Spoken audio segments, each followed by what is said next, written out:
sugar, no cream. That's the kind of girl I need down with my team. Black coffee, no sugar, no cream. That's the kind of girl I need down with my team. Black coffee, no sugar, no cream. That's the kind of girl I need down with my team. Black coffee, no sugar, no cream. That's the kind of girl I need down with my team. Black coffee, no sugar, no cream. That's the kind of girl I need down with my team. Black coffee, no sugar, no cream.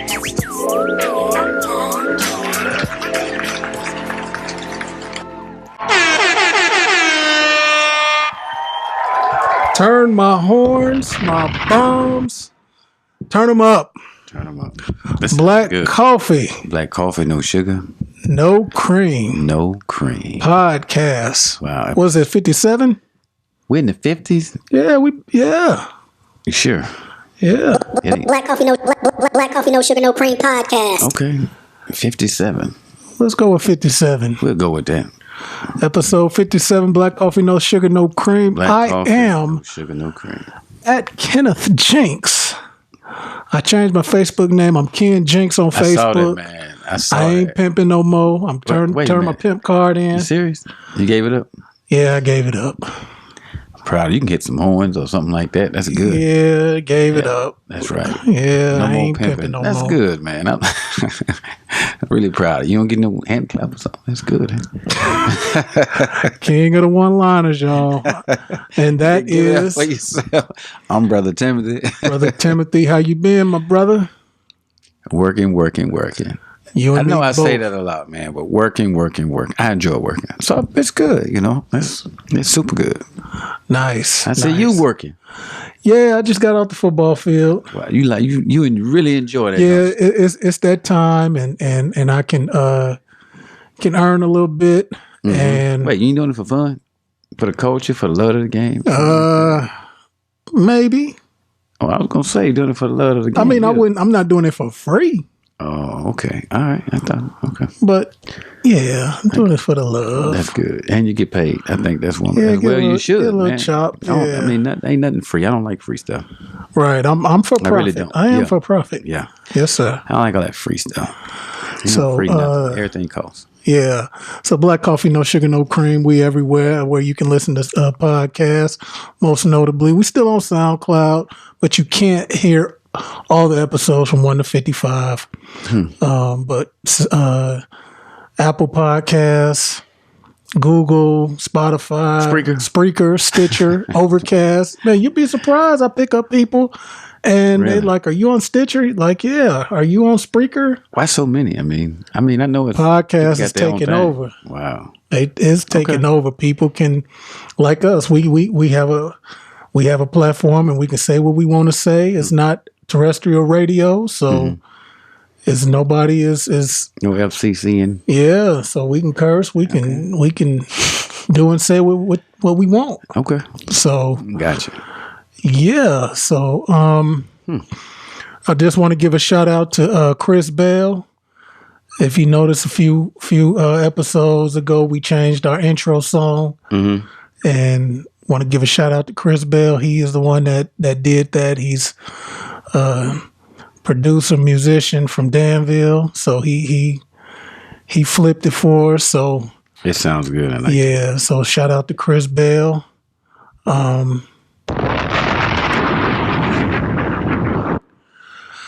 And I want to dedicate this episode to a fallen soldier, literally.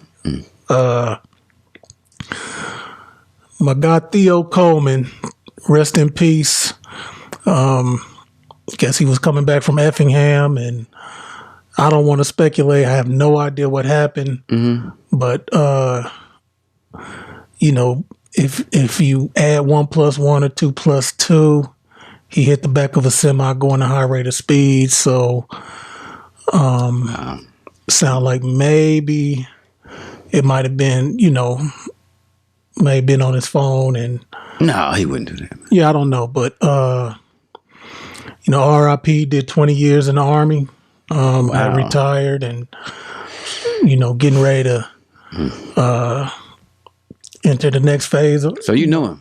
Yeah, I went to school with him. He graduated class of '94, Banner High School. Okay. Wow. I was class of '95. He was young. Yeah, like 43, That's 44. young. Yeah. So, Family. yeah, a few children. Wow. Some siblings. You know, I don't know a lot about his family. Just know that, you know, he's gonna be missed. Absolutely gonna be missed. So, want to dedicate this episode to him. We definitely gonna get into the shits. You know what? I'm ready. I'm fired up. But I guess, how you been, brother? Good and good and good. I hear people say living the dream all the time. Living the dream, living the dream. I mean, they wore it out like a rug, man. I mean, living the dream. I'm saying, okay, what is the dream? Anyway, I'm working smarter and harder at the same time, you know, struggling to balance it out because, you know, my plans, my goals, the stuff that I, you know, have written and the visions that I have, you know, they're coming to fruition. It's bearing fruit. It's coming alive. So, as always, it's a rewarding, I say, feeling, but I like to think more with the thinking than feeling. So, I'm thinking good about it. What about yourself? I'm doing well, too. You know, the year it's October, it's fourth quarter, it's crunch time. I haven't found an investment property, so I was thinking about that yet. That was one of my goals. Yeah. So, but you will do it this year. Yes, that's the goal. I'm gonna start really looking and just getting everything ready. You ready right now? You really ready right now? Because you gotta strike. You know that business, that game, you gotta strike. You gotta get in there, man. I mean, yeah. You'll do. I know you'll do real well with it. Yeah. That's good. Bob Proctor says if your goal does not frighten you and make you excited at the same time, it ain't worth doing. It ain't big enough. Yeah, it is not big enough. You ain't dreaming big and hard enough. I mean, vision, and you gotta. Because we're in the middle of a flip now. We're working on. Oh yeah. Yeah, and over in Urbana. So I'm figuring 3 weeks we'll be done. We just started, so I'm giving us a month. So I'm calling 3 weeks. So after that, I post the pictures and I'm gonna be in and out. Okay. That's the goal. On top of doing other stuff. So I'm excited about it. Nice. Yes, sir.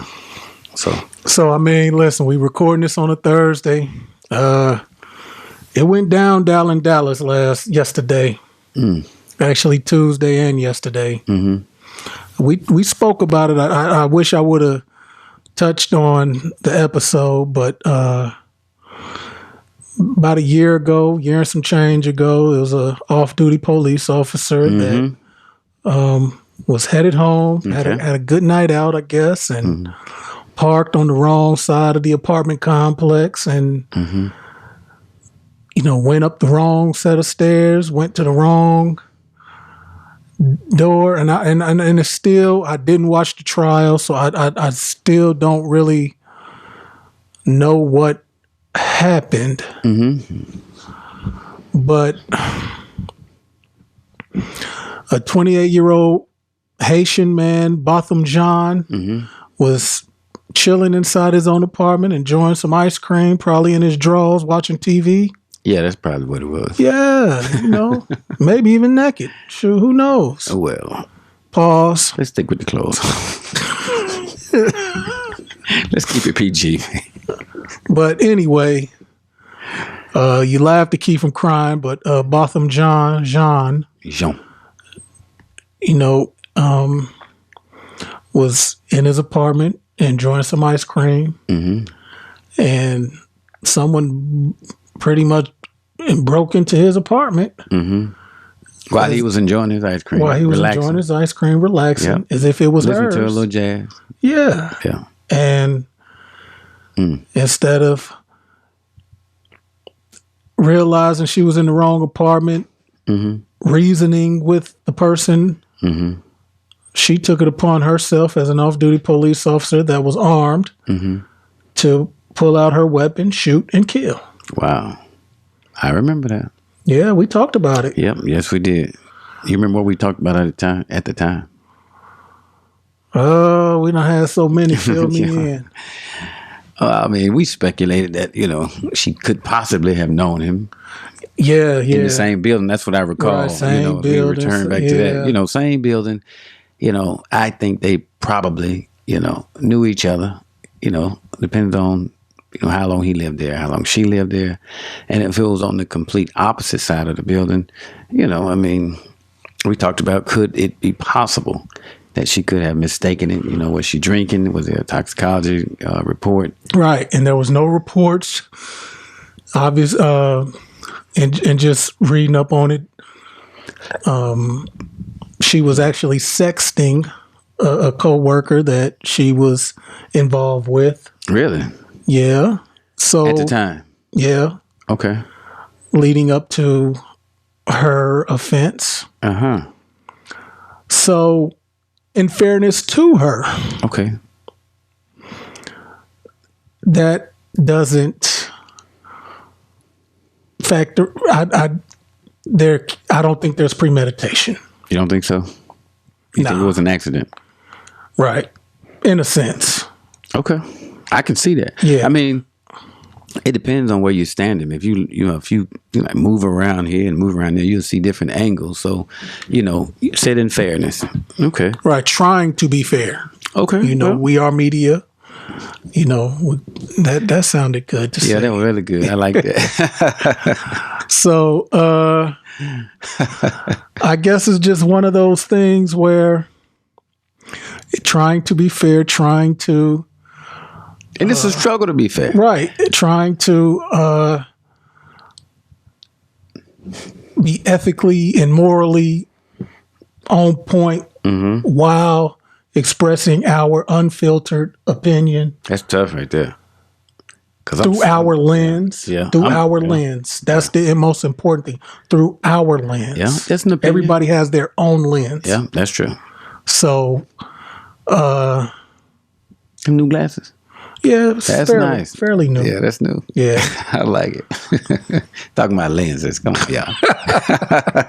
We the real lens crafters up in here. Yeah, man. So it was a mistake. She came home. She's texting on the phone. She's like, let's play it out. She walked in. She walked up the stairs. All the stairs look alike. She walked into her apartment. Was the door open? I don't think so. It must have been unlocked. Unless she has a key. Right. The door had to have been either unlocked or open a little bit. Exactly. So unless she had a key. Absolutely. See, I'm thinking along these lines. Right. If the door was open and if she thought it was her apartment and then she realized that, hey, this is my apartment. Was it dark? Could she see the furniture? Yeah, see. Quite a few things. Right. And maybe we should have followed the trial. I didn't follow it enough. I'm not going to follow the trial. Yeah, I just wanted to know what the verdict was going to be. And the verdict was? The verdict was guilty. Okay. Now, there were some little details before the jury came to a verdict. Okay. There was a black judge. Mm-hmm. There was five blacks. Mm-hmm. I want to say 5 whites. Okay. Male, female. Kind of mixed up. I think it was. Cocktail. I think it was. Don't give me the line. 5 whites, 5 blacks, a Latino person, Latina. I don't know if it was and an Asian. So that's very diverse. Yeah. Okay. Jury. Okay. But before they sent the jury to deliberate and come to a verdict, they actually, I guess in Texas, have some type of castle thing that's kind of on the realm of stand your ground. Okay. So a lot of people felt like, they trying to give every loophole to let her go because stand your ground. How does that apply? How does it apply when she's not in her own house? You standing your ground, it implies that somebody's coming towards you and you're not going to run. You're going to stand the ground that you're on. Which but it's some type of space, castle thing. I understand. You're standing your ground, your castle, you're taking possession, ownership of this particular spot. That makes sense. Exactly. I understand that. But how are you going to stand your ground if you are the aggressor? Exactly. So, or you perceived to be the aggressor or alleged to be the aggressor, you, I guess, aggressed upon him. Right. So had he shot her, he would have been standing his ground because Absolutely. that's his place. He's leasing it. He's leasing that condo. Yeah, it's a condo or something like that. Okay, yeah, whatever the most case. likely, If he's paying rent, mortgage, whatever, that's his spot. It's his ground, but that's not that particular case. Exactly. I understand. And when she went in, it doesn't automatically become her space. Exactly. If she's in his apartment, be it an accident or on purpose, that's his. Yeah. She's infringing on his property. She's trespassing. Yep. So I get that. I got you. Okay. Yeah. That wouldn't. I can't see how that would apply. So Right. she goes in, and what happened? Right. She shot him. Yeah. Where? I don't know. Okay. He dead. Okay. He's gone. He's no longer with us. We'll see him again. So she shot him. And we definitely gonna get into that. But yeah, so She shot him. She killed shot him. She How many killed times him. she shoot him? I don't know. Okay. Maybe we should have watched a little bit of the trial. Yeah, I don't know. Me either. You don't care, do you? It Not to could, that it could be degree. important because if You may go back and watch it now. Just for, it's almost like Laquan McDonald when Van Dyke emptied the clip. yeah, that's After how many bullets does it become premeditated? It's one thing if you are scared for your life or scared for your safety and you shoot. But if you empty your clip, there becomes a time, and I'm not a lawyer, I'm not an officer, I'm not, so, listeners, correct me if I'm wrong in the comments or, in the group or whatever. But after a certain amount of times that you shoot, it can't be, it has to be like premeditated. I'm not stopping and so in Laquan's case, after a while that couldn't have been second degree or manslaughter or whatever. understand. So I guess bringing it back to Amber Guyger, who's her name, and Botham Jean, how many times she shot is kind of important. But I'm not. I mean, you can look it up if you want to, but I don't. He's no longer with us. Well, if we reverse the role, the reason why the verdict, guilty, fine. I think that's fair because I did a role reversal in my mind. I'm like, okay, if he went into her apartment and the roles were reversed and he killed her, then the outcome that she got is the outcome I think he would have gotten. Right. So it did surprise me, that she was charged, with the, it dropped down. Yeah, I was surprised, when I heard the verdict. And then I did a role reverse. I'm like, well, okay, if he would have done the same thing to her, he would have been charged. So I'm cool. I'm done with it. That's just what it was. But there was some extra stuff going on with the pampering and just make sure you're going to be okay after this. And make sure your hair is straight and do you need a manicure or something like that. So I noticed that the black delegation, they were flaming. Yeah, it was on fire. Black Twitter is what I call it. Black Twitter. Okay. Black Twitter because... you see people's Twitter. See, Facebook is kind of more local. Okay. And what I mean by that is, you might have. You got a new phone? Nah. I'm hearing some feedback. I don't know. Is it coming from the phone? But do you hear it? Yes, that little white thing you was messing around with. I thought. You start tapping around here. Yeah. Hit something. All right, we can move on. That's all right. We can keep moving. But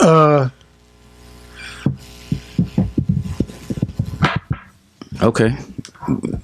But yeah, that's what it was. So what was we talking about? She was charged. She was charged. And she was convicted. Yeah, she was convicted, and then we were gonna. And so they went right into the sentencing. Mm-hmm. They called some people up, mm-hmm. his family, people, and yesterday mm-hmm. they came back with 10 years. Mm-hmm. 10 How much will she do with that? And it looks like she'll maybe have to do 5, I guess, 50%. Okay. So I guess in Illinois, violent crime is what, 85, 90%, 95%. Okay. I guess Texas, you can do good behavior. I did, again, to be fair, I did do some research on Twitter. You know what I'm saying? I don't know if that's a good thing to say, but there were some people.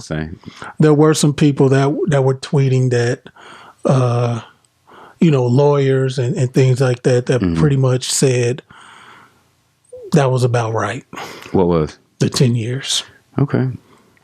Especially with her, it not being a premeditated crime, and of course her privilege and her. She had privilege. Yeah, she's white privilege. Okay. They still doing that? Oh, absolutely. Okay, gotcha. So she got to 10 years. She'll do 5 to 7, something like that. Something like that. So okay. So as they was handing down the sentence.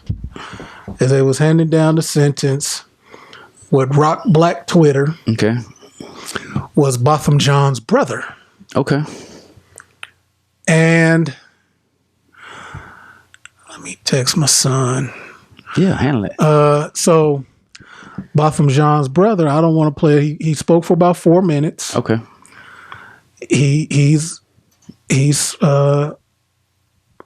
something. He's up. I don't know. He rambled and rambled and rambled, but everything the bites that resonated was he forgives her. Accept Christ. What'd you say? Yeah, accept Christ. Give your life to Christ. Mm-hmm. No, let me change the order. He forgives her. Okay. If it was him, he didn't speak for his family. He was just speaking for himself. He didn't want her to go to jail. Okay. And to accept Christ. Okay. And the kicker. I'm listening. Is it okay if I give you a hug to the person that was convicted, the murderer? I can call her a murderer. She is a convicted murderer. Okay. He asked the convicted murderer that murdered her brother in his apartment while he was enjoying some ice cream. Could he have a hug? You wouldn't have done that. Absolutely not. Okay. Absolutely not. Okay. And then once more stuff happened. Yeah. Okay. Then when I don't know if the court had adjourned, but then the judge gave the convicted murderer Amber Guyger a hug. Wow. And the bailiff. He got more hugs? The bailiff was caught running her fingers through her hair, kind of fixing her hair as the sentence got announced. And I mean, Black Twitter just went ablaze. What were some of the comments? Well, I am going to kick it to you because I posted something yesterday. And I'm going to set it up because here's my thing. Well, okay, here's what I posted. You gonna cuss? No, I'm blaming the Black Church yet again. The Black Church? For all them hugs in Dallas. Black Church folks are too forgiving. They learned this mess in church. The brother, the black judge, the black bailiff got hugs and hair caresses for a convicted murder not even 24 hours after a guilty verdict. Now, here's my thing. Now, I posted that to Facebook.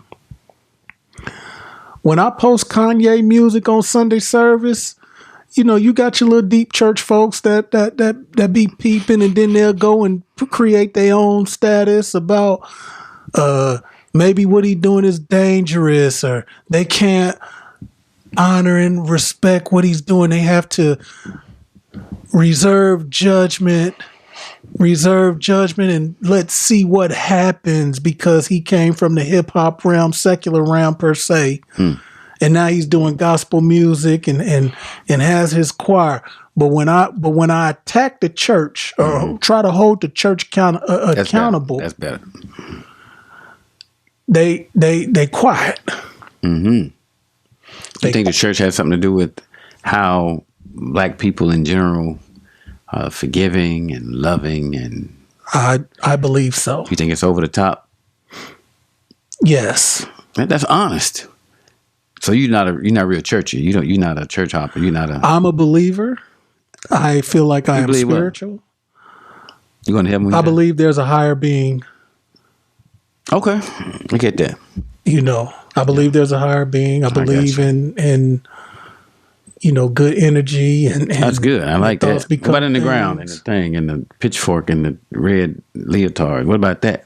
You believe somebody down there with a thing? Absolutely not, because that's where. Not all that. Yeah, And you got. I mean, what about the clouds and the angels and stuff? I mean, You don't really believe that. not really. Okay. I'm not focused on that, because Okay, you got to I got die. You got to die to really see if all that exists. You got to die to see. You know what I'm saying, right? But I understand. I mean, Because it seems like when you die, your eyes start working. everybody want to go to heaven, but don't nobody want to die. I don't want to die. I'm in heaven, so That's what I'm saying. I'm cool with that. So So I'm going to kick this to you. okay. Now you I'm listening. do I need to repeat what I posted? Yeah, repeat it. That'll make me feel better. Okay. That'll bring me back up. I posted, I'm blaming the black church yet again for all those hugs in Dallas. Black church folks are too forgiving. They learned that mess in church. The brother, the black judge, the black bailiff got hugs and hair caresses for a convicted murderer, not even 24 hours after a guilty verdict. Wow. So hearing that, because I grew up in the church. I grew up church. That's why I want to kick it to you. Yeah, I grew up in the church. So I can see how, one can, ask for forgiveness from somebody who would do so. I can see that, wherein as Jesus 2,000 years ago prophetically said, while he was being crucified, so say it from what I've understood, he said, Father, forgive them, for they know not what they're doing. So, and when you multiply that 2,000, where are we now? 2019 years, after that alleged act, I wasn't there. I haven't seen no videos, no brochures, nothing like that. I doubt some of that stuff even happened, but that's my opinion.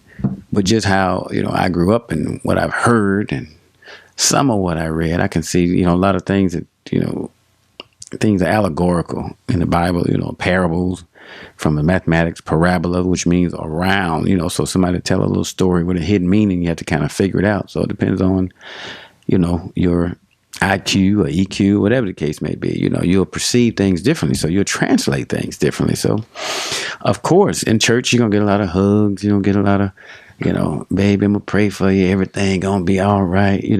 I've heard that, all my life, God going to make a way out of no way, all these different things. So we traditionally have been taught to be very, very spiritual, opposed to radical thinkers, so for someone to tell, the child, don't lie, don't you lie no matter what, don't you lie no matter what, I'm gonna get on you for lying, because if you lie, you'll steal, you'll kill, so don't lie. We'll say that, but as parents sometimes, parents will lie to their children and tell them about Santa Claus, about the tooth fairy, all these little bitty lies, Right, the Easter Bunny. Yeah, Easter Bunny. Yeah. So if you participate in those particular acts, and it's I'm gonna come around to what I'm saying. But if you participate in that, and if you pass that on to your children, and you know that it is a lie, then it's easy to accept other lies. When you die, you go into heaven. Okay, come on, for real. You saw that? I mean, how do you know that? We're going to see our grandma again, for real? You believe that? So all of that to say, we've been made so spiritual until, we don't, like Earl Nightingale said, we simply don't think. How do I know that? I mean, look at our current condition. And I got to keep it local. In Champaign, I see all the businesses that's just blowing up around us. We still the most spiritual people. There's more black churches. We still hugging. We still having Sunday dinners.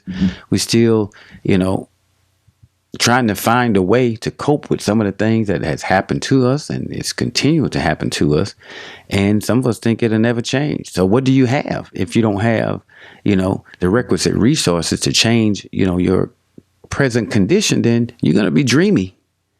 You're going to be head in the clouds. Who wants to feel down? Everybody's going to get high some kind of way, whether it's drinking or smoking or believing that when you die, something is going to get better. So all that to say, to hear or to ask for a hug from someone who, that really killed your brother, and he killed. This person killed your brother. That's pretty soon. You ask somebody for forgiveness. Yeah. And watch this. You're gonna ask for forgiveness without them even. You're gonna say you forgive them without them asking for forgiveness. Did this person ask for forgiveness? And I mean, I think she testified and I mean, I guess was apologetic and all that. I watch a part of it, but I look at our actions and how we were taught. If the master slap you, turn the other cheek. Right. If he take your hat, give him your coat. Yeah. So it's always a slave-master relationship, and we can't ignore the fact that the black-white relationship has always been here, white dominant and black more recessive or an underclass. Right. So you find, 80-90% of the people who live in Champaign work for white companies, or, it's still that subservient level. So I was thinking about the founder, Ray Kroc, when I was watching the movie McDonald's. It's called The Founder. And he was making moves. He was positioning himself to take over the McDonald's group. And he said something that just stood out to me. And he said, they were trying to fight over who's going to own McDonald's. And then the gentleman who played Ray Kroc, Michael Keaton, I think it was, he says, if your enemy, he said, if my enemy was drowning, I'll stick a water hose in his mouth. Can you say the same? And so you could see the man's countenance just fall. He's like, and he went back to his brother. He said, we'll never beat this man. We will never beat him. That's deep. If my enemy was drowning, I'll stick a water hose in his throat. In his mouth. I'll help him. Yeah. So him saying that to someone he's in negotiations with, letting him know, man, I'm not going to lose. This is my spirit. This is what I'm going to do. This is who I'm going to show you who I am. If you're drowning, I'm going to stick a water hose in your mouth. And in essence, if I'm drowning and you're going to try to save me, you're going to lose. Because as soon as you save me, guess what? I'm going to commence to killing you. Yeah. So I wouldn't be a strong advocate or any advocate to forgive somebody, that has killed my family member. So how does that tie into the same Bible you say you believe as Christ, when that same book that says an eye for an eye, a tooth for a tooth, life for a life? So how do you square that up? On the one hand, I'm going to forgive you. Hold on for a minute. There's two things going on here. Well, that was in the Old Testament. Okay, so now you can? You said thou shalt not kill, so now you can. In the New Testament, you can steal, you can commit adultery, you can fornicate. So you're looking at all these different things. So, and that still goes back to the treatment. We've been conditioned for 400 and some years to be a subservient race. And we still are. The majority of people, I would say us, but I'm not into all that. And I blame the church. I don't blame anybody, because we as responsible adults, if we're still hanging on to the same thing, that's a personal choice. Because you have white folks do the same thing. You got some white people that's just as man that think point them out. I ain't got that kind of time. I got black ladies selling a thing. Anybody got time for that? Yeah. But hey, just sticking black on black, just back with us. If you look at the older generation, you hear them say a lot of times, Lord have mercy, Jesus. Oh, Lord. Haven't read the Bible one time all the way through. Not one time. Most of them probably hadn't read a chapter or just a few verses when they stand up and, had a little reading. But just to sit down and read and study the book that you say you believe in from cover to cover, you can find a very, very few people that have done that, So back on, Jean's brother, Botham James, John. to ask for forgiveness, on the other hand, it gives him immediate closure. Immediate. He like, you know what? Hey, I forgive you. I'm not going to carry this weight around with me. Man, I'm done. I'm done. That may be just how he is. I heard somebody say, our black women are 70 and 80 and look 30 and 40. Some of them. Some 30, 40 look 70 and 80. What age? Well, the ones that are 70 and 80 that look 30 and 40, that the reason they look so young and age so gracefully is because they are forgiving. I mean, forgiving, that's a personal choice. And forgiving, you're getting it off of you. Because if you don't forgive or release that engram off of you, you carry it around, it will begin to, it'll wear you down, wear you down. It really will. But you don't let your defenses down so much until you're so forgiving, until everybody take advantage of it. Like a doorman. There's a balance in everything, man. I mean, you can say, on the one hand, how, you want to be loving, you want to be kind, treat everybody good. But I bet you lock your door at night. Yeah. And I bet if somebody come in that's unannounced, you got something for them. Yeah. I mean, I don't know. You got to tell them. Yeah. You got to tell them. They'll find out. Yeah, It's like mine. Man, people that come to my house, you will find out. Because if you come in my house unannounced, we not talking, we not praying, we ain't hugging, unless I'm, choking the shit out of you or something. But it ain't going to be it's not going to be that, because you're not coming in my house unannounced, breaking in to have a casual conversation. Right. So we have to stay vigilant and protect ourselves. Don't let your guard down. I mean, it's the slow deer that always get eaten. It's the Vicks, man. He's a Vic. How can you tell? Look how he look. Look how he walking. Look how he talking. Look at his eyes. He look crazy, And next thing you know, taking advantage of it. Wow, he looks slow. Man, he looks slow. So all that, from the hugs and the fixing the hair and I want to make sure you're okay, that kind of thing. Now, I got to throw something else off of you. Judges are elected officials.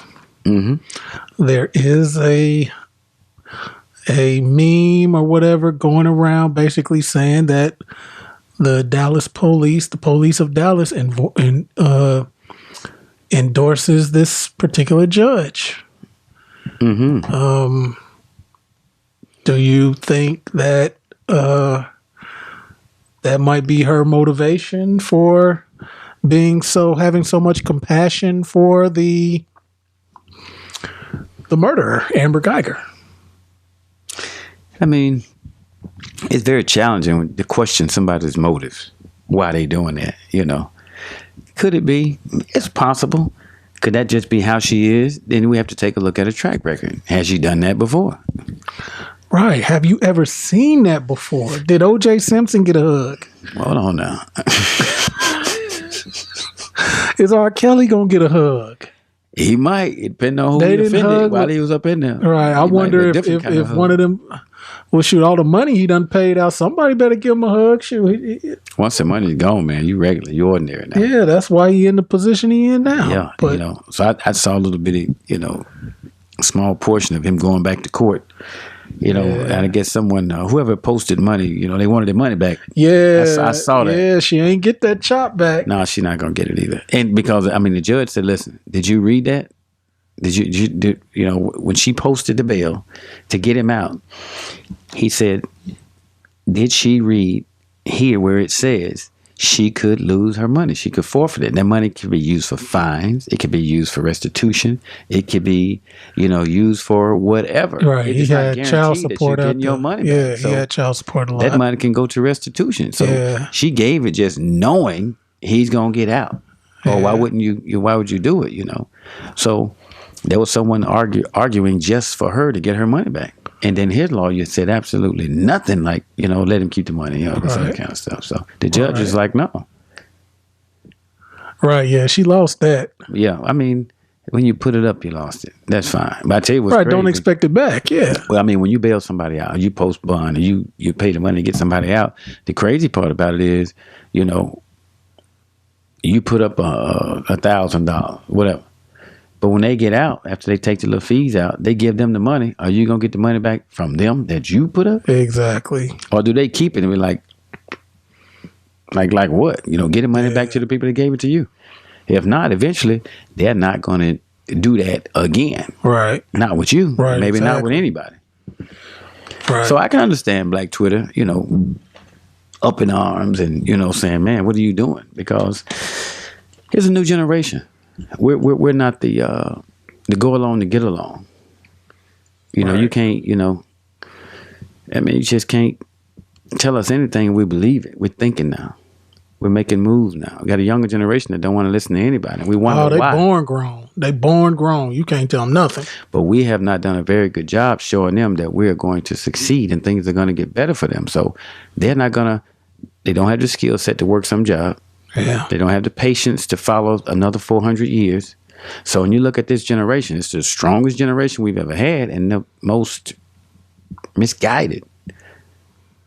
Because the things that they do and they're showing how strong they are, you know, it's going to lead them to an interesting situation. They may look at us like, man, y'all done punked out, or, you know, y'all soft or whatever. Yeah, but how is what you got going? How's that going to work? Yeah. How's that going? Yeah. That's just like, I don't know if I've mentioned this before, but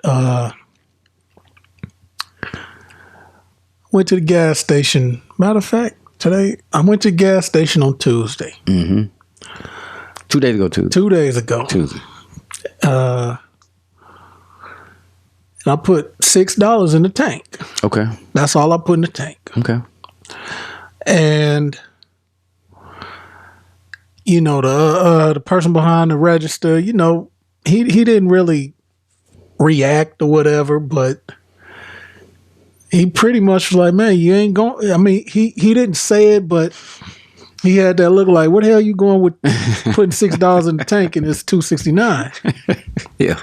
So I was just like, hey man, I just need to get home and get to work tomorrow. You know, my Uber check will be in the direct deposit.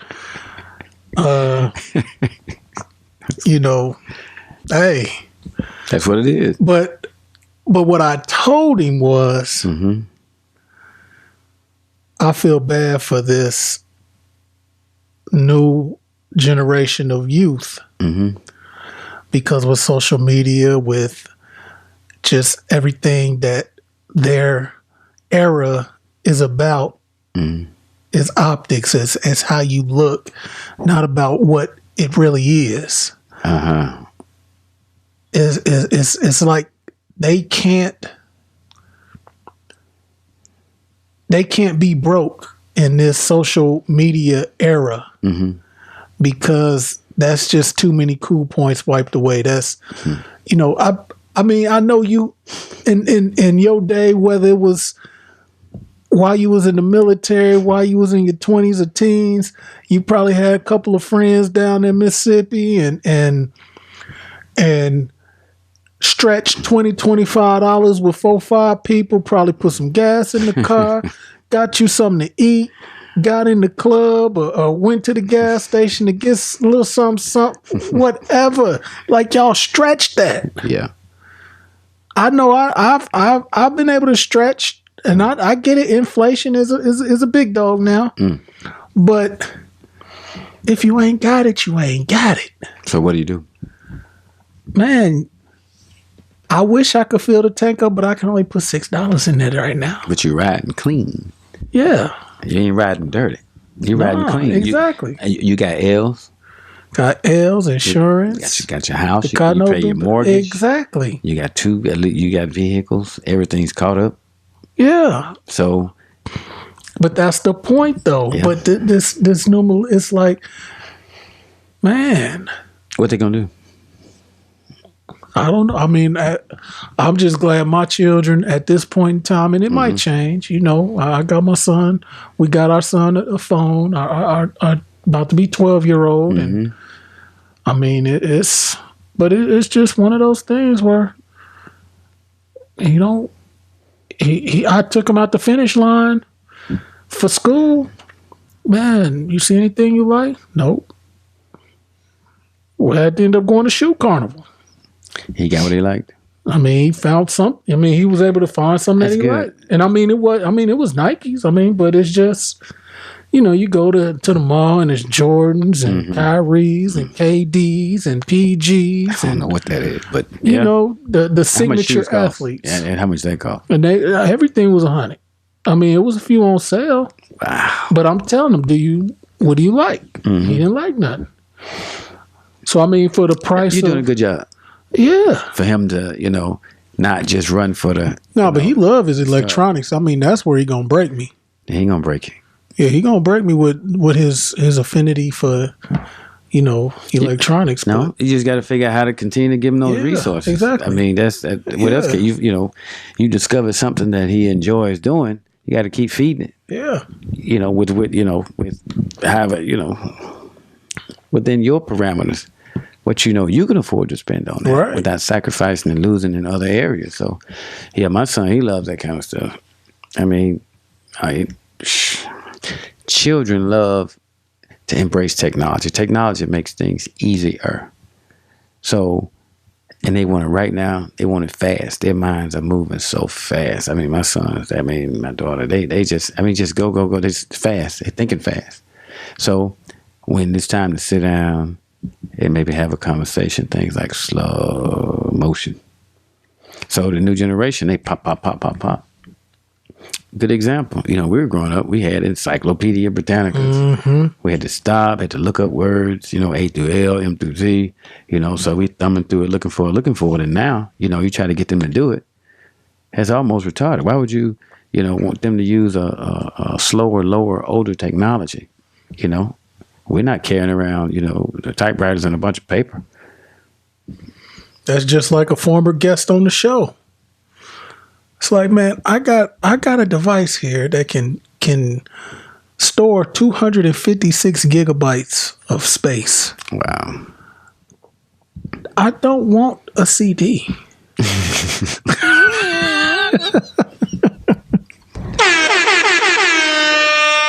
I got you. Yeah. And then now even cars, they making cars. They ain't got no CD player. That ain't got the CD player. Yep. Give me the aux cord. Yep. You get everything. Or Bluetooth. Yeah. Man, it's just everything's right there. You need. Here you go. Yeah. So we have to embrace technology, but just just backing on the the unusual attention that this murderer, received from the judge, from the bailiff, from the victim's brother. The victim's brother. It's just an overwhelming shower of, I guess, hugs. As it was similar with Dylan Roof.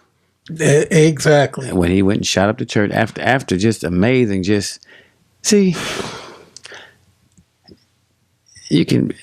forgiving is one thing, but just being just soft and ignorant, that's something else. For him to come in, he's like, I want to just pray with y'all. Went to the prayer meeting and then just stand up, pop the clip and start shooting people. And they are, in not much effort to defend themselves. He did it during prayer, if I recall. Man, once you hit the first shot, come on, you ain't still praying. Yeah, that's true. Unless they just really, really deep into prayer and they couldn't hear it because they were in a different realm. They heard the shots. Yeah. And then what are you gonna do? You gonna fight back or you gonna cower down? He knew where he knew where to go. Mm-hmm. That's that coward stuff. He knew when he went to a place where he knew it was gonna be little to no resistance. Who go to prayer meetings? Right. And that's the thing. I thought about, and I'm not. I don't think we. He knew where not to go. Yeah, and that's what I was. See, that's the thing. He wasn't going to. What? 80 something to Stony. He definitely wasn't going there. Man, he wouldn't even consider. It's like him stumbling on the Black Panther rally or going to a meeting. And one like, hold on for a minute, this ain't for you. All right, this ain't for you. Nah. They wouldn't even have to ask him because he wouldn't show up for that. Yeah. Like, no, this ain't for you. Y'all don't let white people in? No. Man, go and move around. He wouldn't even go there. Yeah. So, cowards, bullies, they attack people who they think or know are not going to defend themselves. So, but that's where we are. But all the hugging and all sort of kind of stuff, that ain't for me. I mean, I'm not right. I ain't the one to do that. And then I'm not trying to judge or pass judgment on somebody who wants to do that. That's fine, man. That's what you want to do. That's fine. I read something, and we can get into one more thing before we get out of here. We're not gonna keep you too long. We ain't gonna keep it. We definitely appreciate you. We ain't gonna keep us here too long. Right. We appreciate y'all. We do. Sticking Our with loyal you. listeners, the fans, the ACs. We gonna try to set it up where we can have some where callers, where we'll know when we coming in and recording, and we'll give out a number that you could call and get you on, and so we definitely are going to. That's good. I think that'd be good. Be creative. Yeah. Going forward with the podcast. I did talk to a representative from New Med. We had them on very early when we started, but with marijuana becoming recreationally legal in January, wanted to get them back on in Illinois. Really? So can the dude that got caught with the stuff, he still can't sell it, right? Have it. Yeah, and those are questions that, maybe I told him that I would submit some questions and don't prep him up. No, I mean certain things like that, because he actually works for a dispensary that sells and things I want to know as far as is there a checks, is there a process that you all have to go through in order to sell recreationally? So when it does become legal recreationally, can somebody just walk in your dispensary and say, I want that, or whatever? It doesn't have to be a dispensary. Exactly. So there are some things. I got you on that. And he's an employee. He's not the owner. So I understand. He had to get approval from the higher ups to come back. So it may be similar to a liquor license. Maybe they may tie it to a liquor license. Right. If you have a liquor license, you can. So it may not be. We may not get all the questions answered, but you do something. We can start. The people that are in somebody that's an employee in that industry. That's good. Yeah. Yeah. Just that's good. Maybe so. So we are working. We are working, even though we're not recording as much as you see. I have on a referee uniform. My brother in all black, but triple black. But we're definitely continuing to work and brainstorm to continue to make this enjoyable for you all. That's good, man. This is good content too. What's the next one? I sent you a few things. I looked at them. So we can gloss through a few of them and you know what? And go run them off. Run them off. Just run them off. Let's topic off real quick. Just do the content. Let's see what it is first. Okay, I sent you a meme. Okay. Let me get into moving right along. We both are workers as far as going out and getting to it. Okay. So the rapper Waka Flocka had shared something, and the Shade Room picked it up, where he said, men are not supposed to be happy, bro. We're supposed to work like slaves, pay all the bills, do everything our women say, and die. Who said that? It was a rapper named Waka Flocka had posted that. I don't know who that is. He's a rapper from Atlanta. Okay. Pretty successful. Okay. Well, has relative. a wife, been caught, been on Love and Hip Hop, been caught cheating. She done took him back. So, I mean. And so he said, what now? He posted this: men are not supposed to be happy, bro. We're supposed to work like slaves, pay all the bills, do everything our women say, and die. Your thoughts? Waka Flocka? Waka Flocka Flame. Yeah, that sounds like something somebody would say who called herself Waka Flocka. That sounds about right. If he's not happy, because it's just one person. Just one person. But I don't think he agreed with it. I don't think What's he that? agreed with it. He Well, posted is it, but he I don't trying to think stay relevant? I mean, because you taught me a lot about this whole media thing. Is he trying to stay relevant? He don't need to. I don't know. I mean, But when for a while, I'll say this, sisters, women, for him to feel or think that way, and then whomever he's with knows he thinks like that. That may not be the right person. That may not be the right person for him. So he can move around, find somebody. He can end the master-slave relationship, or find somebody who's more compatible with him. If he feels or thinks like that, why are you gonna stay in a relationship if you feel like he's not supposed to be happy? So it sounds like he will always. I don't know if he cheated on her or not. Yeah, he did. Okay, well, that being the case, that may tie into why he thinks or feel like that. He said we not supposed to be happy. I don't think he posted it, but I don't think he agreed. So he might have just been sharing it. Man, he probably 3:00 in the morning. He had this little epiphany, like, you know what? He was upset, said it, then going through his phone. Yeah, man, that's why it's a good idea to kind of look through it, kind of edit, see if that's what you really want to put out there. And check your punctuation every now and then. Put some periods up in there. Yeah, capitalize some letters. Put some commas. Put something. I know it's the English language, but if that's what you speak, at least you speak it or write it well enough so it can be understood. With all the other, what you doing, how you doing, it's just the first letter, how you doing, what you doing. I do love when I'm texting somebody and they text in a complete sentence or the thought. I grew up in the era where, you're going to text. Right. And text me in complete sentences. That way I don't have to wrestle with what this is when you put, WTF. Everybody's supposed to know what that means. Or HWD. All these different, how you doing, what the this, that, you're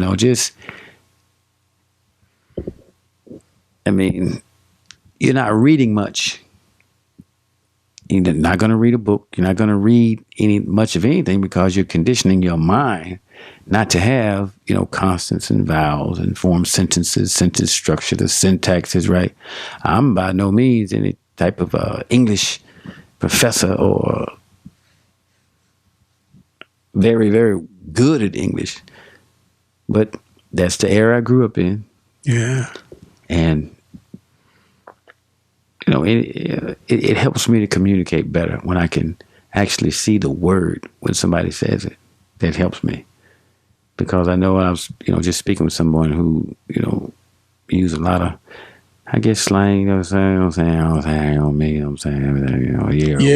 even when I listen back to this, I always say, a lot. And I try to fix that. Sometimes I go grab a spirit or something alcoholic to get warm and see if the words will flow. It's not that I'm trying to have this feeling of being inebriated. It's just trying to get a little tingly so hopefully my words will flow. Because when I do listen back, you kind of just you listen to your tendencies. Well, I do. And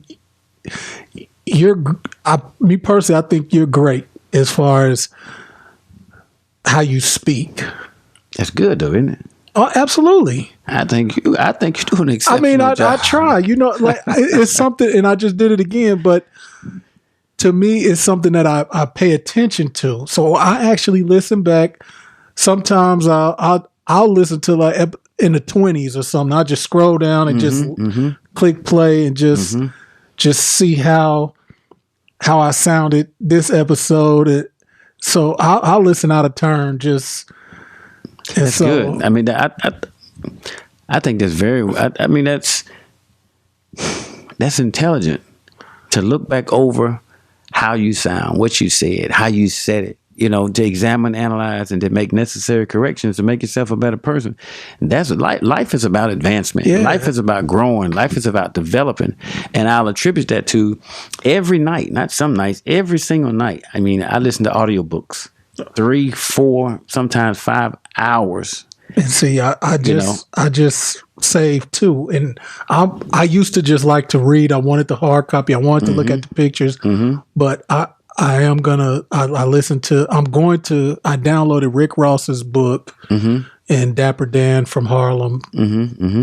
So I'm gonna give that audiobook a try. That's good. That's really good. I love it because to sit down and do it. I've conditioned myself to listen, and I can actually see the words. Wow. I can see the words. But, I mean, I do it every night. You're talking about hours and hours and hours a night. And I get up at 3 a.m, and then I'm on a prayer line conference call. That's another 3 hours. I get about 4 hours of sleep. But I condition my mind, to understand words, to listen to words. I mean, and it's good we're talking about this because it's not an abracadabra. I'm just not made or born like this. I condition myself because the industry that I'm in, I'm a salesman. So whenever I'm going to talk to somebody about a bid or a job, if they don't like me, they'll never find out how great my skills are. I have to first present myself reasonably so they will at least like me. So I study how to win friends and influence people. I study how to out-negotiate anybody. I mean, this is not a vacuum stuff. I don't just go, when I was negotiated the deal on the last house I just bought, I'll study, for hours and hours and hours, how to close a deal. So I listen to Cohen. I listen to Grant Cardone, start closing and stop selling and start closing. I listen. What to say if they said, the price is too high. How to say it's cost versus price. So whenever you hear me here, this is just echoing the things that I study. So, when I became serious about changing my life and increasing, the value that I have on this earth to myself, my family, and all of humanity, man, it comes from studying. You don't wake up one day and like, you know what, this is my year for real. January, this is my year. I'm doing it this year. You can do the same thing you did last year if you haven't done anything different than you did last year. Yeah. So it's not a vacuum.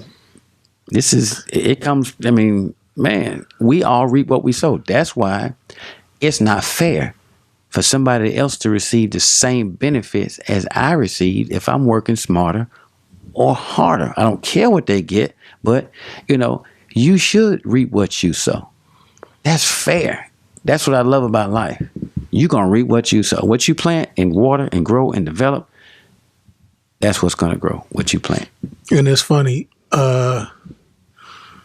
So I had a session with Shauna Tuesday. Man, you could have gave me that $100, but go ahead.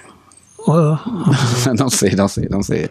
But and it was funny because I don't, she been busy, I've been busy, so we haven't really sat down a lot, especially in the summer and early fall. So I went in there. Basically it was just one of those, what's been going on with your life, how you been, and so I'm just talking about everything I got going on,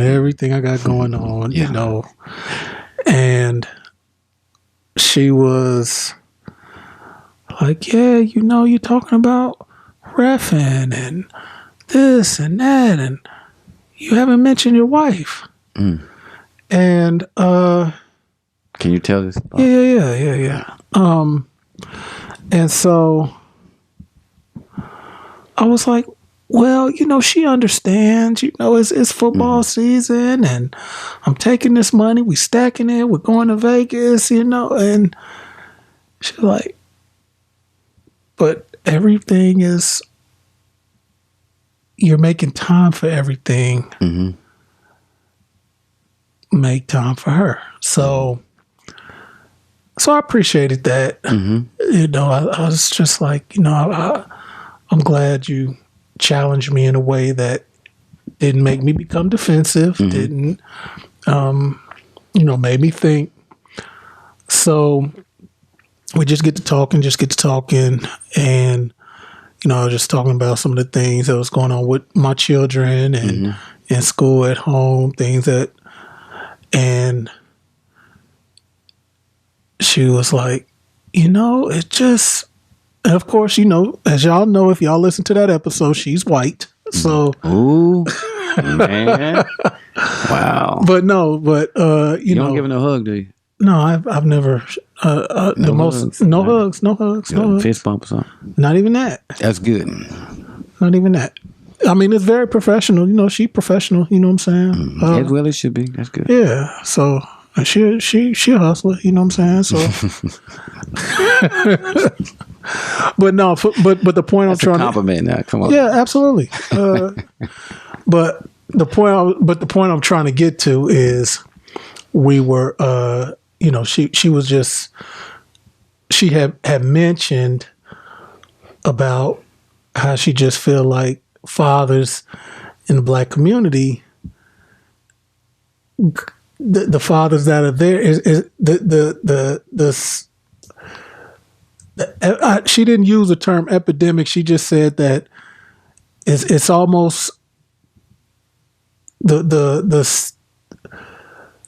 stigma of the Black father not being present is so great that the ones that are there are overlooked to a certain extent. I can't remember, but it wasn't. And so I said, Shauna, but to be quite honest, there are a lot of Black fathers present. And I think that because the Black fathers that are present and doing the work, we're doing what we're supposed to be doing, and we don't expect a pat on the back for doing what we're supposed to be doing. That's wonderful. I'm glad you mentioned that. And I said, That's good. And so then I said, and that's why I look forward to sitting down with Brother Timothy. And I mentioned this in the session. I said, because he always, we could be talking about anything. He is always going to tie it into what we can do for ourselves, right. what we should be doing, whether it's ownership, whether it's anything. That's right. What can we do for ourselves? So we're not looking for, white people to That's right. give us a pat on the back for being present. We're not. That's right. That's good, man. And I said that, and and she was just like, okay, I get it, and so, but then, and this is what I want to, and then after this, we're gonna go home. We're hour and 7 in, so we'll complete it. But I want to shoot this off you, bounce this off you. So I did share with her. When I Uber, a lot of times it's, especially on the weekends, it's late night, between 10 and 3. I don't do all nighters or nothing like that. So it's not excessive, and she kind of gave me an explanation, but I think about my mortality sometimes, and like I said, it's not all the time. It's real. Right. Yeah. Where you just be like, maybe you see a police officer speeding, or you see a gas station, and it might be like, dang, I'm driving past here like maybe 5 minutes ago. If it would have been 5 minutes ago, like, dang, would I have been into some shit? You know what I'm saying? Or, that video that, I don't know if you saw that. I didn't see it, but I guess somebody got ran over on. Yeah, I heard about that. Yeah. And I heard about it. But I didn't see it. I don't want to see it. And that's, and Shauna saw it. She actually know the person or the people, some people involved, and I was like, Sean, I don't watch that shit. You know what I'm saying? Like First 48, like I had to quit watching that because, that's people dying. You know what I'm saying? Yeah. It's homicides. Right. You are what you eat. What you are what you eat. What you drink. So, putting that stuff in your head. That's good. You stop that. That's good. Yeah. So so that's good, man. I know you're a very important member to your immediate family and extended family. And I mean, do you just kind of have thoughts? I mean, I know you probably prepare like life insurance and just. That's a good question. But okay, realistically and just being straight up, I mean, I got insurance policy, so if something happens to me, everything's paid off. I mean, that's out the way. So now that that's out the way, I don't dwell on it. Right, exactly. Because, I mean, I need that energy to, I mean, I don't want to have to use it. I can't use it, but I don't want them to have to use it because I'm not there. I want to live long and prosper. I want to live as long as I can and keep it moving. I focus only on what I want, never what I don't want, because that will interfere with what I want. That's the cross current that'll throw me off my path. And from the last, maybe year and a half, I've seen and I'm seeing, exponential growth in my life all the way around. And I've been asked, someone asked me, "Man, Brother Timothy, all you think about is money." And I don't say nothing because I didn't hear nothing. And somebody else may say somebody different, like, "Man, man, money ain't everything." That's just amazing. That's a very, very common thing for a broke person to say. Money is currency. Current means right now. Currency, it flows. All right. Anything that's flowing is moving from one place to another. I have to carve out a better quality of life for myself, my family, and the next generation. He said, "Well, you can't take it with you." I said, "I'm not doing it to take it with me. I'm doing it to ensure that those whom I leave behind won't have to start all the way back over as a result of me not being here. I want to have a greater impact on all of humanity." But that's my goal. My goal doesn't have to be your goal. If your goal is just to kick it at the end of the day, boom, live check to check, fine. Or have enough money to pay your bills, a little bit left over, and you're good. That's fine. Those are your goals, or that's your lack of goals. My goals are not that. So when you see me and you think all I think about is money, then you don't know me. And that's fine. Ain't nothing wrong with that.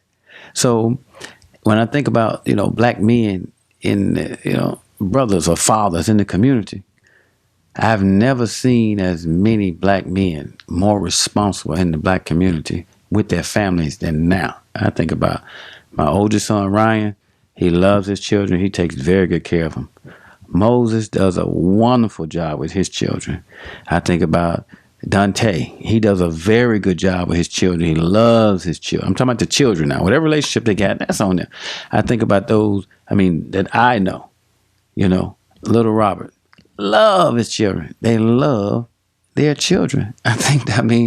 That's wonderful. And that's just, if you looked at them, you may not see that in them. And they may not explain that to you or show that to you or feel obligated, like, look what I'm doing. They ain't got to do that. But they spend time with them. They love them.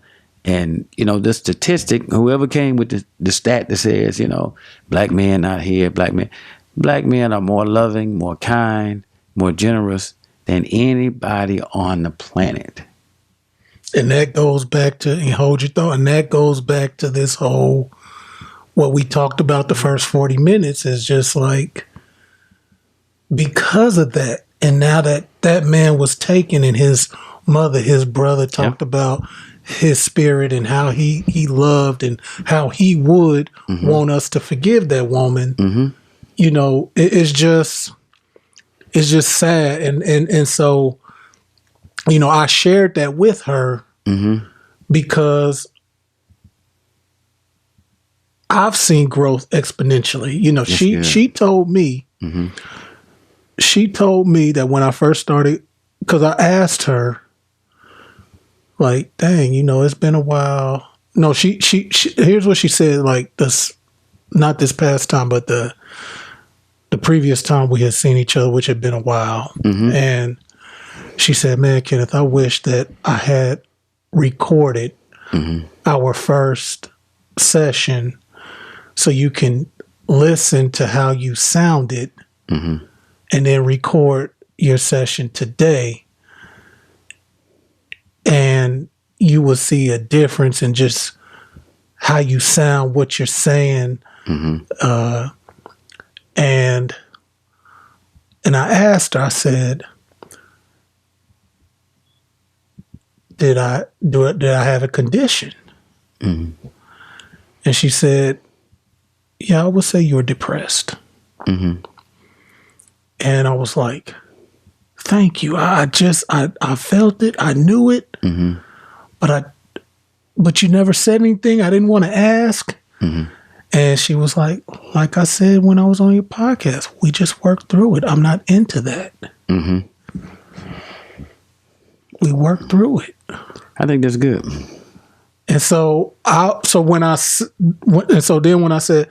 I think about my mortality, like when I'm out, especially Ubering late at night, and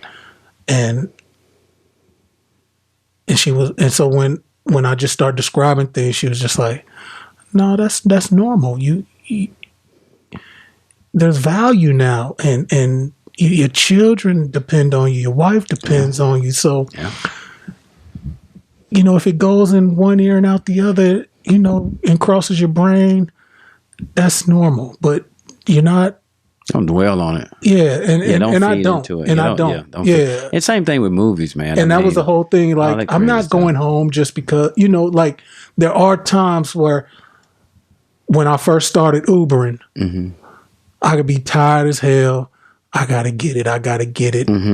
But if I'm tired as hell, I'm going home. I ain't going to get no Polar Pop or, trying to, put some junk in my body to try to stay out another hour.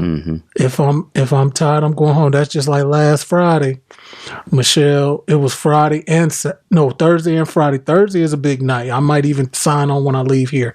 But Michelle was even, you're not going out? Like, my mind says maybe I should, but my body says no.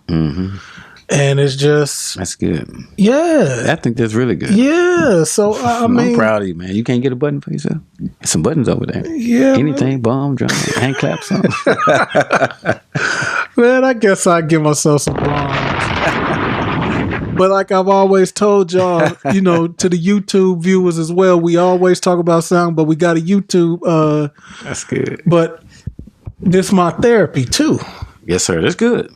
And so the vulnerability, the transparency, it's always going to be that way, because it's just, we can sit up here and talk about, I had Jay-Z and Donald Trump getting, impeached, and the 6-year-old girl from Florida getting arrested.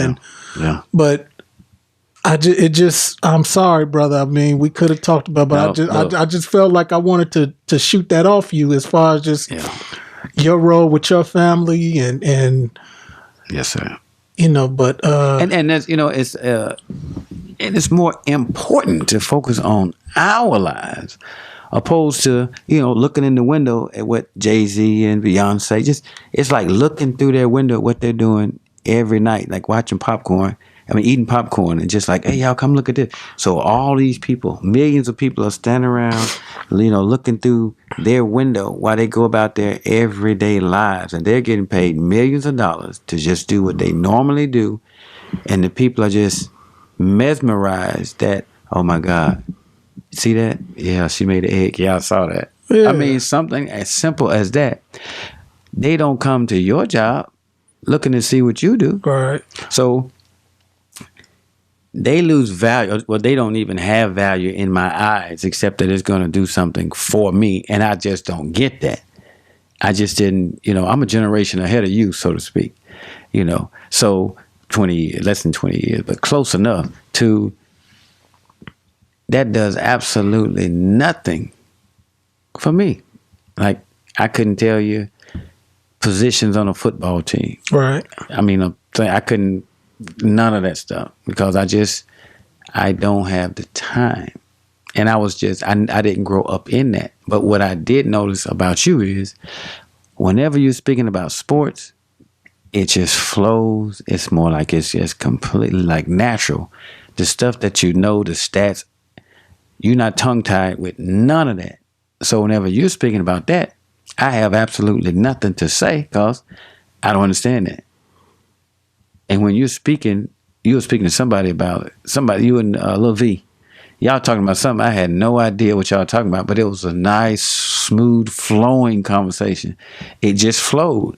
And then you tied it into more, I say real life. It's all real life, but it just flowed and flowed and flowed. So our interaction is going to be different because we don't have the same, affinity for sports. We don't have the same communication for sports or the same reality, for sports. But as we both grow to be more and more responsible as husbands and fathers and that kind of thing, then our conversation is going to grow to how can I be a better husband, father, businessman? Because at the end of the day, after all these millionaires and billionaires making all their money and having a real good time, I can't support them over supporting myself. Right. I just can't do it. I just didn't grow up in a sports or sporty environment. I just didn't. I didn't grow up, having a favorite athlete. I just didn't. So I don't have a strong reference to that. My children, we don't watch sports. If we watch anything, it's going to be, we're going to sit down, we're going to watch whatever we're watching, and that's just going to be it. So they know about Wallace C. Waddles. They know about Bob Proctor, because unless they know about resources, then somebody got to get them a fish. I want them to learn how to fish so they won't be on me. Right. If they get it, fine. If they don't, fine. Either way. But I want them to learn how to fish from some of the best fishermen. So who are the best fishermen? We taught to study the operations of the white man. He is successful. He makes no excuses for his failures. He works together in a collective manner. You do the same. I was just talking to somebody about that. I said, man, my partner said, man, we need to study these white folks, man. These white folks ain't forgiving like us. I was thinking more the lines of the business part. The business. I'm saying.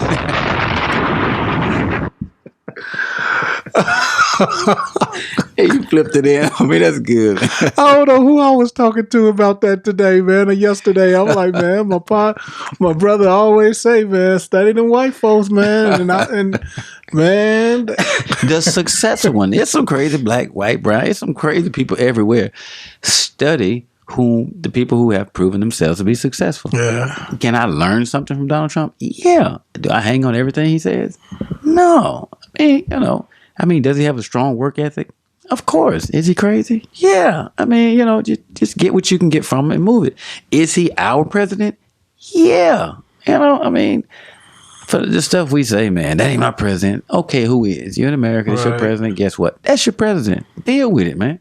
Whether you acknowledge it or not. Who cares? It's still your president. Yeah. You can't do nothing about it. Yeah. And he's going to, win another election. Yeah, he probably is. I mean, I think he will. But watch this. I honestly, and I've had people tell me this all the time, I don't care. Because no matter who's the president, I still got to do what I need to do. I'm not going to speak bad about any president. I mean, I don't have that kind of energy. Right. So, but I've listened to some stuff Barack Obama said. I've listened to some stuff that Donald Trump says, Clinton, all up in the bushes, the Fords, the Kennedys. I listen to all this stuff, man. But if I don't do something to improve my own life, my success is not predicated on what the president does or what the governor does. It's just not. I'm going to get my cousin on here. He worked for him and Aaron Ammons, so. That's your cousin? Corey. Yeah. Yeah, that's my peoples. So we That's ain't good. we ain't finished touching on the voting thing. So Look, vote just. I mean, give me. I ain't gonna wear no sticker because I didn't vote. I ain't gonna just wear no sticker. no. But that's something we gonna because he's a voter. he work in the clerk office. I think Yes, that's sir. part of the job description is to What? galvanize voters, I guess. But I'm shout out to my cousin Corey. I'm gonna get him on here. That's good. So yeah, we gonna. Yeah, to stir it up some, man. I mean, yeah. No, it's not about hurts. stirring it up. It's just That's about not having negative. a conversation. That's going. I mean, stir it up, just mix it up. It's not negative. It's just the energy that it'll bring. Right. Yeah. So, because some people are strong advocates for vote. People have died for you to vote. Yeah. Why don't you not exercise your vote? Yeah, I don't think he that one. We gonna get into some facts too, since he work in the office and know about the number of registered voters and some of the things that happen on a local level and so. And I could tell you, I mean, whomever's running for whatever office in Champaign, black folks ain't putting you in office. If we knew, this is my opinion. If we look statistically at the number of not just registered voters, but those who actually voted. Now remember, we're not even 10% of the population in Champaign. Right. No, I got to get my guy on here, and so this is my thinking. I do know that the turnout is historically been bad the last very many years. So what percentage of the population voted? All across the board. All I know is barbershop talk. There was 79,000 registered voters in Champaign County. Or Champaign? I think in Champaign. No, it's 80 Champaign, like 80,000, Right. And that's men, women, and children. Right. That's a very high number. So Champaign-Urbana, so registered voters. I can see that. You got like 89 in Champaign, 40, 50. That'd be a high number. Yeah, so we gotta get my cousin on here. Get your cousin. Yeah, probably what? By the end of the month. That'll be good. I used to be a voter registrar. I used to go around getting people to register. See? Yeah, send you. What? To vote. Man, I coughed that up. I'm done with that. Man, it only take 5 minutes, man. Ain't no 5 minutes. I Not give you even that 5 minutes, man. I was going door to door, signing people up, had all these registration cards. Can't tell them who to vote for. Just give them the importance of, you talk to them about the importance of voting. Man, that ain't me no more. For sure. It ain't me either. Yeah, I'm just, the energy, I ain't got no time for that. Yeah. This is valuable right here. Yeah. I'd rather for, us to continue to dialogue, work on our brotherhood, our friendship, and then we let them listen to us talk. I think that's wonderful. Yeah. Black coffee, no sugar, no cream. Black coffee, no sugar, no cream. And this is episode 57. Everywhere where you can listen to podcasts. Everywhere. And shout out to our YouTube viewership. They tried to censor the whole podcast over a 20-second Jay-Z snippet. That's technology. And watch this. I'm all for that because I wouldn't want anybody else to try to infringe on whatever intellectual property we may have. That's fair. So I give him his props. Yeah, so that little 20 seconds, if you watched on YouTube and it went dead for 20 seconds, that's what it was. That's amazing, ain't it? Yeah, they got that on lock. Yeah, they sent you the link. Not today. They got that. Nope, not today. But no, episode 57. Hey, brother, I just want to, like I said, dedicate this one to Theo, R.I.P. Theo,